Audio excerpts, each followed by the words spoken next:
Hi అండి అందరికీ welcome back Lakshmi Uday vlogs.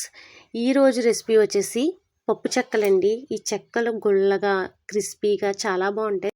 తిని కొద్ది తినాలనిపిస్తుందండి ఈ పప్పు చెక్కలు. మా పిల్లలకైతే చాలా ఇష్టం. నేనైతే కట్టెల పొయ్యి మీద చేశానండి.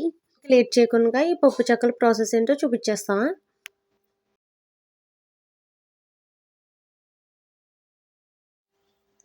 కేజీ బియ్యం పిండి అయితే తీసుకున్నానండి దీనికి. ఇది మంచిగా జల్లించుకోవాలి. ఏమైనా ఉంటే చిన్న చిన్న నూక వచ్చేస్తుంది.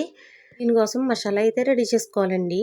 ఈ మసాలా కోసం 10 పచ్చిమిరపకాయలు, 20 ఎల్లుల్లిపాయ రెమ్మలు, 2 ఇంచుల అల్లం, 2 టేబుల్ స్పూన్లు ధనియాలు, 1 టీ స్పూన్ జీలకర్ర మిక్సీ పట్టుకుని పిండిలో కలుపుకోవాలి.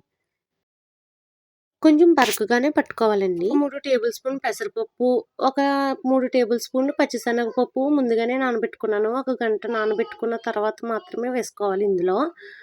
తర్వాత ఒక గుప్పుడు కొత్తిమీర, గుప్పుడు కరివేపాకు చిన్న చిన్నగా తరిగేసుకుని వేసుకోవాలి.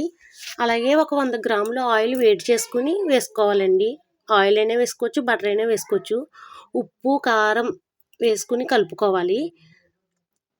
కలుపుకున్న తర్వాత వేడివేడి నీళ్ళు వేసుకుని కొద్ది కొద్దిగా వాటర్ పోసుకుంటూ కలుపుకోవాలండి. కొంచెం మెత్తగా కలుపుకోవాలి, మరీ గట్టిగా ఉండకూడదు. ఈ పిండిని చిన్న చిన్న బాల్స్ కింద చేసుకుని పక్కన పెట్టుకోవాలండి. తర్వాత కళాయి పెట్టుకుని అందులో ఆయిల్ వేసి ఒక ఆయిల్ కవర్ని ఇలా చూపించిన విధంగా కట్ చేసుకుని అప్పడాల కర్ర మీద పెట్టుకుని ఒక్కొక్క పిండి ముద్దను పెట్టుకుని నొక్కుని ఆయిల్లో వేసుకోవడమేనండి. ఇవి ఇలా గోల్డెన్ కలర్ వచ్చే వరకు వేయించుకుని తీసుకోవాలండి. మీకు బాగా వేగాయంటే అందులో బుడగలు వచ్చేవి ఆగిపోతాయండి. ఆయిల్లో బుడగలు వస్తున్నాయి కదా, అవి ఆగిపోతే వేగిపోయినట్టే.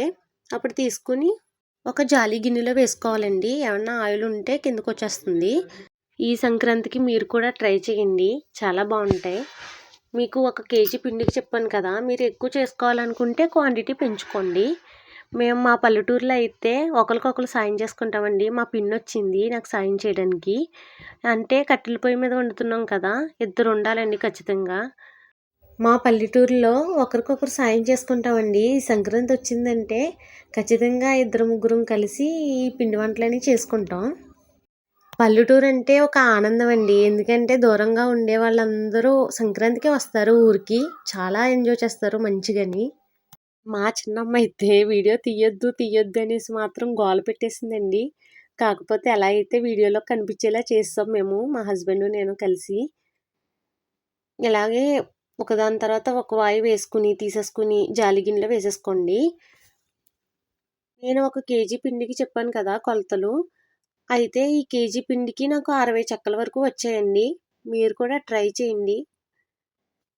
ఈ సంక్రాంతి వచ్చే వరకు పిండి వంటలు అయితే రోజుకొకటి అప్లోడ్ చేస్తూ ఉంటాను. లైక్ చేయండి, షేర్ చేయండి, సబ్స్క్రైబ్ చేసుకోవడం మర్చిపోకండి.